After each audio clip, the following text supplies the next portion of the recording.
car derrière les annonces officielles et les réactions émotionnelles, l'enjeu central reste souvent flou.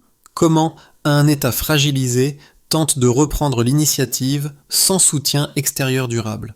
La convocation d'un médecin respecté, suivi d'obligations touchant étudiants, fonctionnaires et travailleurs techniques, agit comme un révélateur. Elle montre que la loi ne vise pas seulement à produire des effectifs, mais à redéfinir la citoyenneté comme une fonction active de survie collective. Ce déplacement entraîne des risques mesurables, tensions urbaines, inquiétude familiale, ajustement institutionnel permanent.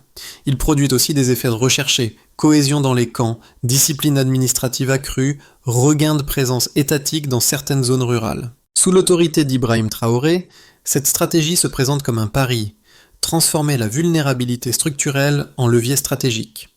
La question n'est donc pas morale, mais opérationnelle. Ce modèle peut-il tenir dans le temps sans épuiser ses propres ressources? Un élément ressort immédiatement. Plus de 3000 citoyens ont déjà achevé une formation civique et patriotique, signe que la mobilisation n'est plus théorique, mais opérationnelle. Ce chiffre, souvent relégué en arrière-plan du débat public, marque un basculement discret mais réel, car il traduit le passage d'un discours de souveraineté à une mécanique d'État mesurable, voulue et assumée par Ibrahim Traoré. Pour comprendre ce mouvement, il faut revenir au contexte sécuritaire qui l'a rendu possible. Le Burkina Faso affronte depuis des années une pression continue de groupes armés qui s'étendent vers les zones rurales, affaiblissent les institutions et fragmentent les équilibres locaux. Les dispositifs internationaux, longtemps présentés comme des garanties, n'ont pas apporté la stabilisation attendue. Dans ce vide stratégique, une lassitude profonde s'est installée, notamment chez les jeunes, nourrissant l'idée que la sécurité ne pouvait plus être externalisée. La loi 029/2023 s'inscrit dans cette séquence. En rendant le service national obligatoire pour les 18-35 ans, elle transforme une posture politique en cadre légal contraignant. Fonctionnaires, étudiants, techniciens et agriculteurs sont intégrés dans une réserve nationale pensée comme un prolongement des institutions civiles. Ce glissement du volontariat vers l'obligation redéfinit la citoyenneté. Elle cesse d'être seulement un statut pour devenir une fonction mobilisable. Sous l'impulsion d'Ibrahim Traoré, cette doctrine est présentée comme une tentative de reconstruction interne. L'État ne cherche pas seulement des combattants, mais une cohérence entre administration, formation technique et défense. C'est ce point qui explique pourquoi la convocation d'un médecin a provoqué un choc symbolique. Elle a exposé la perméabilité nouvelle entre expertise civile et impératif sécuritaire. Derrière l'émotion initiale, une logique apparaît. La mobilisation n'est pas conçue comme un geste ponctuel, mais comme une architecture progressive, où chaque profession devient un rouage potentiel. Reste alors une interrogation centrale. Jusqu'où cette transformation peut-elle s'étendre sans déséquilibrer les secteurs essentiels? Dans les hôpitaux de la capitale, l'effet s'est fait sentir avant même les communiqués officiels. Des équipes médicales ont décrit un mélange de surprise et d'ajustements rapides, comprenant que certaines compétences seraient désormais redéployées vers des cliniques rurales plutôt que vers le front. Le choc n'était pas logistique, mais mental. Accepter que le service prenne des formes hybrides, combinant continuité des soins et coordination avec l'appareil de défense. Cette adaptation a obligé les directions hospitalières à revoir les rotations, tout en maintenant des standards minimaux de prise en charge. À l'université, un autre signal est apparu. Des étudiants, sur le point de finaliser leurs examens, ont appris qu'une immersion patriotique deviendrait un passage obligé avant l'enseignement supérieur. L'annonce a suscité des interrogations, puis un certain réalisme. Plusieurs enseignants ont reconnu que cette clarification supprimait une zone grise persistante entre formation académique et réalité sécuritaire. L'institution a commencé à intégrer ces cycles dans ses calendriers, transformant une contrainte en séquence planifiée. Sur le terrain administratif, des responsables ont noté un changement de posture. Les fonctionnaires ayant suivi l'immersion reviennent avec une compréhension plus structurée des priorités nationales, mais aussi des limites de l'État.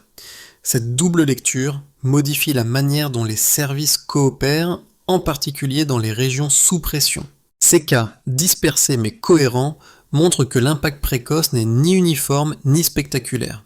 Il est progressif, culturel, parfois silencieux. Autrement dit, La citoyenneté devient une fonction, pas un statut. Le premier déclencheur survient lorsque la convocation du médecin devient publique. L'information circule rapidement, relayée par les réseaux locaux et commentée dans les hôpitaux, puis dans les marchés. Ce qui aurait pu rester un acte administratif isolé se transforme en signal national. La loi cesse d'être abstraite. Elle touche un métier perçu comme indispensable. La surprise domine avant toute lecture idéologique. Beaucoup comprennent que l'annonce ne vise pas un individu, mais illustre une orientation stratégique assumée. Très vite, un second mouvement s'enclenche. Les citoyens réalisent que la posture d'observateur n'est plus possible. Les fonctionnaires doivent se déclarer. Les universités adaptent leur calendrier. Les entreprises privées sont appelées à coopérer. Chaque couche institutionnelle intègre la mobilisation dans ses procédures. Le système devient mécanique. Il avance par paliers successifs. Chaque palier recouvre le précédent et l'inscrit dans un cadre plus contraignant. Ce passage de l'exception à la routine marque une rupture profonde dans la relation entre l'État et la société. Sous l'autorité d'Ibrahim Traoré, le rythme s'accélère. Les décrets se succèdent, les directives circulent entre administration et forces de sécurité. Le discours officiel martèle un message constant. La souveraineté se reconstruit de l'intérieur. Cette répétition produit un effet cumulatif. Une partie de la jeunesse s'y reconnaît. Elle y voit une rupture avec des années d'attente et de dépendance extérieure. La mobilisation commence alors à générer une adhésion partielle mais visible qui dépasse la simple obéissance légale. Le point de tension apparaît dans les camps d'entraînement, notamment à Kaya. Contrairement aux anticipations, les recrues ne manifestent pas une résignation massive. Les témoignages évoquent un moral en hausse et un sentiment de participation historique. Beaucoup affirment que la défense du pays ne peut plus reposer sur des intervenants extérieurs. Cette perception confère à la mobilisation une intensité inattendue. Elle transforme l'obligation en expérience collective, du moins pour une partie des engagés. Simultanément, un mouvement inverse se dessine dans les centres urbains. Les professionnels redoutent les réaffectations imprévues. Les familles expriment leurs inquiétudes. Quelques individus choisissent de quitter discrètement le pays. Ces départs restent limités en nombre, mais leur résonance politique est forte. Les médias étrangers s'en saisissent et évoquent une pression croissante. L'image externe diverge alors de l'expérience interne, créant un décalage interprétatif durable. Face à ces réactions, l'État ajuste sa réponse. Les obligations sont réaffirmées, l'évitement devient sanctionnable. Toutefois, le ton demeure non stigmatisant. Les autorités privilégient la responsabilité collective plutôt que la punition exemplaire. Cette posture est perçue par les recrues comme une forme de validation. La dynamique s'auto-renforce. La mobilisation cesse d'être un événement ponctuel. Elle devient un processus structurant porté politiquement par Ibrahim Traoré et intégré progressivement dans le fonctionnement quotidien du pays. Au point de départ, la mobilisation reposait sur une intention authentiquement politique. Aujourd'hui, elle se lie dans un delta mesurable entre annonces et capacité réelle. Les autorités avancent d'abord un socle chiffré. 3000 citoyens ont déjà terminé une formation civique et patriotique, contre un volume quasi nul avant la promulgation de la loi. Ce saut n'indique pas seulement une montée en effectifs, il signale la capacité de l'appareil d'État à absorber, former et réorienter des profils civils dans un cadre coordonné sans désorganisation immédiate. Un second indicateur affine cette lecture. 2000 fonctionnaires ont participé à une immersion militaire destinée à harmoniser les pratiques administratives avec les priorités sécuritaires. Le but affiché n'est pas la militarisation des métiers, mais la création d'un langage commun entre services civils et structures de défense. Les superviseurs de ces sessions notent deux effets simultanés. Une discipline opérationnelle accrue au retour dans les bureaux et une meilleure compréhension des contraintes auxquelles l'État est confronté. Ce double impact nuance l'idée d'une contrainte unilatérale en montrant un apprentissage institutionnel réciproque. Le troisième ensemble de données concerne les compétences techniques. Plus de 600 stagiaires ont été formés dans des métiers clés comme la menuiserie, la mécanique ou certaines spécialités énergétiques. Pris isolément, ce chiffre peut sembler modeste. Placé en regard des besoins des zones rurales et des corridors miniers fragilisés, il acquiert une autre portée. Ces formations répondent à des pénuries structurelles qui limitaient la reconstruction et la continuité des services. Le delta ici n'est pas seulement numérique, il est fonctionnel, car chaque cohorte formée comble un manque identifié sur le terrain. L'interprétation conjointe de ces indicateurs révèle une logique progressive. Les chiffres ne servent pas uniquement à démontrer l'ampleur du dispositif, mais à montrer sa capacité d'ajustement. La mobilisation n'envoie pas systématiquement les compétences sur la ligne de front, elle les réaffecte selon des priorités variables, en cherchant à préserver les secteurs essentiels. Cette architecture adaptative est au cœur de la doctrine défendue par Ibrahim Traoré, qui présente la loi comme un cadre modulable plutôt qu'un instrument rigide. Les critiques soulignent toutefois les limites de cette lecture. Même des chiffres positifs peuvent masquer des tensions latentes. Les départs isolés vers l'étranger, bien que minoritaires, rappellent que l'adhésion n'est pas totale. Les ajustements permanents exigent une coordination fine pour éviter la saturation de secteurs sensibles comme la santé ou l'éducation. Les données disponibles montrent une progression ordonnée, mais elles n'annulent pas le risque d'usure à moyen terme. Ainsi, les preuves quantitatives ne tranchent pas le débat, elles le structurent. Elles montrent un passage clair d'une intention politique à une mise en œuvre mesurable, tout en laissant ouverte la question centrale. Ce rythme peut-il être soutenu sans compromettre la continuité civile qui rend précisément cette mobilisation viable ? Une première critique, largement relayée à l'extérieur du pays, présente la mobilisation nationale comme un glissement inquiétant vers une militarisation généralisée. Selon cette lecture, l'extension du service obligatoire à toutes les professions brouille la frontière entre civils et militaires, fragilise des secteurs déjà sous tension et installe une structure de pouvoir difficile à modérer sur le long terme.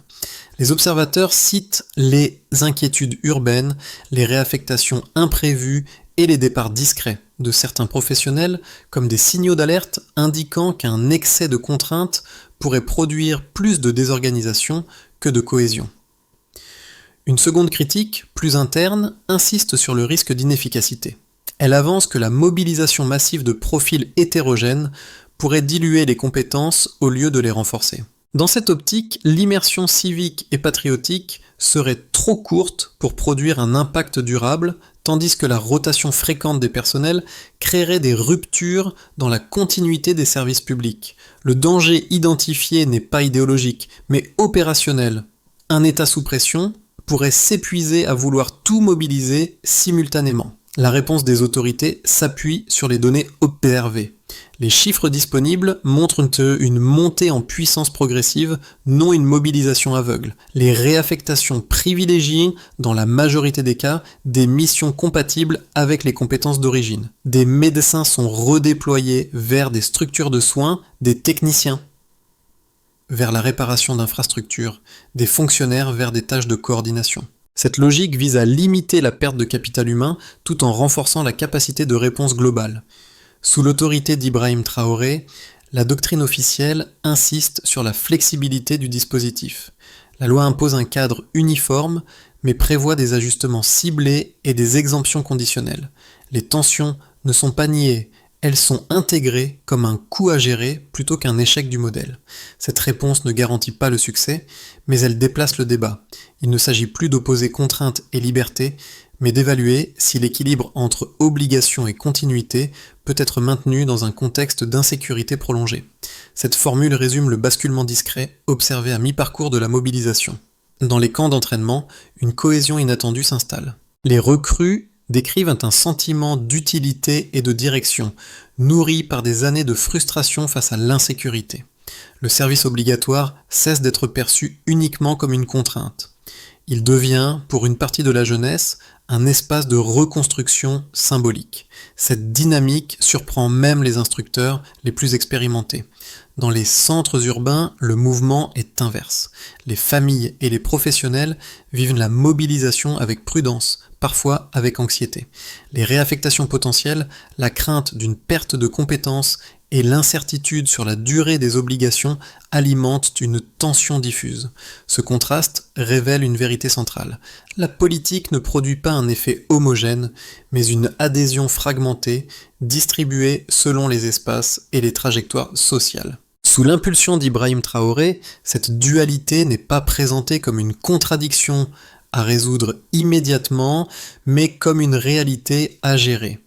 L'État accepte une mobilisation à 2 vitesses, espérant que l'adhésion active observée dans les camps puisse à terme stabiliser les inquiétudes urbaines. C'est ici que se joue la suite, non dans l'intensité de la contrainte, mais dans la capacité à transformer cette fracture temporaire en cohérence durable. Les effets de la mobilisation se lisent d'abord à l'échelle de l'État. Les administrations centrales constatent une discipline accrue après les immersions obligatoires. Les circuits de décision se raccourcissent, la coordination entre services civils et structures de sécurité devient plus fluide, notamment dans les régions sous pression. Cette amélioration n'efface pas les contraintes, mais elle renforce la capacité de réponse quotidienne. Pour l'appareil public, la mobilisation agit comme un accélérateur organisationnel, en réduisant les frictions internes qui ralentissaient l'action dans un contexte d'urgence prolongée. Du côté des entreprises, l'impact est plus ambivalent. Les employeurs doivent absorber des rotations de personnel imposées par la loi, ce qui complique la planification et augmente les coûts d'adaptation. Cependant, certains secteurs techniques bénéficient indirectement du dispositif.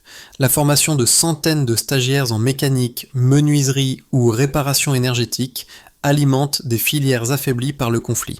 Pour les entreprises locales, notamment dans les zones minières et agricoles, cette main-d'œuvre formée contribue à stabiliser des chaînes de production fragiles, même si l'équilibre reste précaire. Pour les citoyens, l'expérience est profondément différenciée. Dans les camps, de nombreux jeunes décrivent un sentiment de contribution directe à un projet national concret. Ils y trouvent une identité collective qui manquait depuis des années d'insécurité et de dépendance extérieure. A l'inverse, dans les centres urbains, les familles vivent la mobilisation comme une source d'incertitude permanente. Chaque trajectoire scolaire ou professionnelle est désormais évaluée à l'aune d'une possible réaffectation. Cette tension émotionnelle, bien que diffuse, redéfinit la relation entre individus et institutions. Les territoires, enfin, offrent la lecture la plus visible des conséquences. Dans certaines zones rurales et corridors longtemps délaissés, les autorités locales observent un retour progressif de la présence étatique. Les gains restent modestes mais mesurables. Le contrôle gouvernemental est passé d'environ 70,89% à 72,7% dans les régions concernées. Ce delta, limité en apparence, signale pourtant une dynamique importante. Il indique que la mobilisation ne produit pas seulement des effectifs, mais aussi une capacité à réoccuper le terrain et à rétablir des services de base. Sous l'autorité d'Ibrahim Traoré, ces 4 niveaux d'impact, État, entreprise, citoyen, territoire, composent un tableau contrasté. La mobilisation génère simultanément cohésion, pression et recomposition sociale. Elle ne résout pas toutes les fragilités, mais elle modifie la trajectoire. La question centrale devient alors concrète. Ces effets cumulés peuvent-ils se renforcer mutuellement ou finiront-ils par se neutraliser sous le poids des tensions qu'ils produisent ? À horizon de 6 à 12 mois, 3 trajectoires plausibles permettent d'évaluer la solidité du dispositif sans en faire un verdict définitif. La première est celle de la continuité maîtrisée. Dans ce scénario, la mobilisation poursuit son déploiement au rythme actuel. Les administrations consolident les ajustements déjà engagés, les formations civiques et techniques se succèdent sans surcharge, et les zones rurales enregistrent des gains lents mais réels. Les tensions urbaines persistent, mais restent contenues grâce à une communication plus prévisible sur les rotations. L'ensemble tient par équilibre, sans bascule décisive, mais avec une stabilité suffisante pour éviter l'essoufflement immédiat. La seconde trajectoire est plus favorable. Elle repose sur l'amplification des dynamiques positives observées dans les camps et les filières techniques. Les formations gagnent en efficacité, les compétences civiles sont mieux ciblées et la coordination entre institutions réduit les pertes de continuité. Dans ce cadre, les gains territoriaux s'accélèrent modestement, renforçant la légitimité du dispositif. Les milieux professionnels, initialement prudents, commencent à percevoir les réaffectations comme un mécanisme cohérent plutôt qu'une menace. Cette convergence atténue les départs isolés et améliore la perception externe, sans pour autant effacer toutes les contraintes internes. La troisième trajectoire est plus risquée. Elle apparaît si les réaffectations deviennent trop fréquentes ou mal coordonnées. Certains secteurs essentiels, santé, éducation, réseau technique, pourraient alors s'affaiblir. Les familles, déjà inquiètes, réagiraient plus vivement et les départs discrets gagneraient en ampleur. La fatigue des personnels mobilisés ralentirait les gains sécuritaires, créant un effet domino sur la cohésion interne. Ce scénario n'implique pas un effondrement, mais une accumulation de tensions qui complique durablement la trajectoire nationale. Une recommandation analytique s'impose quel que soit le scénario. Pensez la mobilisation comme un système conditionnel. Si la coordination reste fine, alors la contrainte peut produire de la cohérence. Si elle se relâche, alors les coûts civils risquent de dépasser les bénéfices sécuritaires. L'enjeu n'est donc pas de prédire l'issue, mais d'identifier les leviers qui permettront d'ajuster le dispositif avant que les déséquilibres ne deviennent structurels. Pour de nombreux foyers, la mobilisation nationale se manifeste d'abord comme une intrusion dans le quotidien. Les familles évaluent désormais chaque choix scolaire ou professionnel à travers la possibilité d'une réaffectation. Cette anticipation permanente modifie les conversations domestiques et installe une vigilance nouvelle où l'avenir se pense en termes de disponibilité plutôt que de projection individuelle. Sans être toujours formulée, cette inquiétude structure une partie du rapport à l'État. Les professionnels vivent une tension différente. Ils doivent maintenir la continuité des services tout en intégrant des obligations supplémentaires. Dans les administrations, certains reconnaissent que l'immersion civique a renforcé la discipline et la coopération interne. Dans les secteurs sensibles comme la santé ou l'éducation, la prudence domine. Les rotations imposées exigent une réorganisation constante et l'équilibre reste fragile. Cette ambivalence nourrit un sentiment partagé. Comprendre la logique nationale sans être certain de pouvoir en absorber durablement les effets. Chez les jeunes engagés dans les camps, l'expérience est souvent décrite autrement. Beaucoup y voient une occasion rare de participer directement à un projet collectif tangible.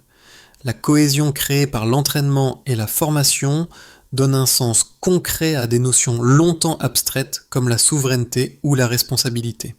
Cette expérience n'efface pas les doutes, mais elle produit un attachement inédit à l'effort commun.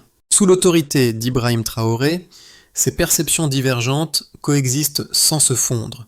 Elles montrent que la mobilisation ne touche pas un public homogène, mais une pluralité de trajectoires. L'enjeu devient alors narratif autant qu'opérationnel, expliquer le dispositif de manière cohérente à des groupes qui n'en vivent pas les effets de la même façon, afin d'éviter que la compréhension fragmentée ne se transforme en défiance durable. Pour stabiliser la mobilisation sans rompre la continuité civile, une feuille de route en plusieurs étapes s'impose. La première consiste à renforcer la coordination interinstitutionnelle. Les administrations civiles et les structures de défense doivent partager des données actualisées sur les compétences disponibles, les périodes critiques et les besoins territoriaux. L'indicateur de suivi est simple. La stabilité fonctionnelle des services essentiels, mesurée par la réduction des ruptures opérationnelles lors des rotations. La deuxième étape vise à structurer davantage la formation. Des cycles plus courts mais plus fréquents permettent d'absorber des volumes variables de participants sans déséquilibrer les institutions. Chaque cohorte doit être associée à des objectifs précis et à un suivi post-formation. Le critère d'évaluation devient la transférabilité des compétences acquises vers des missions civiles ou mixtes, plutôt que la seule durée de l'immersion. Troisièmement, il faut prioriser les territoires sous pression. Les autorités locales, appuyées par des unités de coordination, orientent les compétences civiles vers les besoins immédiats, santé rurale, réparation d'infrastructures, continuité administrative. La mesure clé est la permanence des services dans les zones concernées, signe que la mobilisation renforce la présence de l'État sans l'épuiser. Une quatrième étape concerne la gestion des tensions urbaines. Une communication prévisible sur les rotations, les exemptions conditionnelles et les durées d'engagement réduit l'incertitude des familles et des employeurs. Le succès se mesure par la stabilisation des effectifs et la baisse des demandes d'évitement. Enfin, sous l'autorité d'Ibrahim Traoré, la cohérence doctrinale doit être maintenue. La mobilisation est présentée comme un système adaptatif, ajustable en fonction des retours du terrain. L'indicateur final n'est ni l'adhésion totale, ni la contrainte maximale, mais la capacité du dispositif à évoluer sans rompre l'équilibre entre sécurité, service civil et confiance sociale. Le récit revient à l'image initiale, celle qui a traversé silencieusement tout le parcours, un métier exercé avec précision, soudain replacé dans une mécanique collective plus vaste. Ce contraste entre compétences individuelles et exigences nationales continue de structurer les débats parce qu'il condense une transformation profonde. La mobilisation ne s'est pas imposée par un grand discours, mais par une série de gestes concrets qui ont déplacé les repères ordinaires. Dans les institutions, cette mutation a laissé des traces durables. Les administrations ont appris à fonctionner sous contraintes prolongées. Les écoles et les hôpitaux ont ajusté leur rythme. Les territoires fragilisés ont vu réapparaître une présence étatique, parfois minimale, mais tangible. Rien de tout cela n'efface les inquiétudes. Au contraire, elles persistent comme un rappel constant des limites du modèle. Sous l'autorité d'Ibrahim Traoré, la mobilisation s'est ainsi transformée en épreuve collective.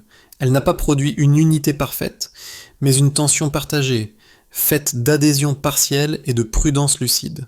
Cette tension devient le cœur du processus. Elle oblige chacun à se situer, non par conviction abstraite, mais par expérience vécue. Et une phrase résume l'essentiel: la souveraineté se construit dans l'inconfort assumé. C'est ce retour au motif initial qui donne sens à l'ensemble. Une société qui n'avance pas par certitude, mais par ajustement successif, en cherchant un équilibre toujours instable entre protection, continuité et responsabilité partagée. À ce stade, la mobilisation nationale ne se réduit plus à un simple dispositif administratif. Elle est devenue un fait social qui traverse les foyers, les institutions et les territoires. Chacun y projette ses attentes, ses craintes ou ses espoirs selon sa position et son vécu. Cette pluralité de regards explique pourquoi le débat reste ouvert et pourquoi il mérite d'être mené avec nuance plutôt qu'avec slogan. Observer cette transformation, c'est aussi accepter qu'aucune lecture unique ne suffise. Les chiffres éclairent une partie du réel, les témoignages en révèlent une autre. Ensemble, ils invitent à comparer, à contextualiser et à interroger les effets dans la durée. Sous l'autorité d'Ibrahim Traoré, le choix a été fait d'assumer une trajectoire exigeante, fondée sur l'idée que la souveraineté se reconstruit d'abord de l'intérieur. Pour le public, l'enjeu est désormais civique. Suivre les évolutions, confronter les analyses et partager des lectures informées plutôt que des réactions immédiates. C'est dans cet échange raisonné que se construit une compréhension plus fine des transformations en cours. Alors, face à cette mobilisation qui redéfinit la citoyenneté, quelle lecture vous semble aujourd'hui la plus pertinente? Celle du risque à contenir ou celle de l'équilibre à ajuster collectivement? Un anesthésiste est convoqué et le pays change d'axe soudain. Dans ce Burkina Faso sous pression, une simple lettre d'ordre de mission fait glisser la frontière entre civils et militaires en rappelant la loi 029-2023 qui impose un service national obligatoire aux 18-35 ans et qui réaffecte fonctionnaires, étudiants, techniciens ou agriculteurs dans une réserve pensée pour renforcer la défense intérieure sans attendre d'aide extérieure. Alors quand Ibrahim Traoré présente cette mobilisation comme souveraineté reconstruite, que devient une compétence réputée intouchable? C'est là que naît la tension. Discrète mais décisive. Ce récit propose une chose précise: comprendre ce que change réellement la mobilisation nationale lorsqu'elle quitte le discours pour entrer dans la vie quotidienne. En quelques mots, la promesse est claire: lire autrement l'actualité du Burkina Faso.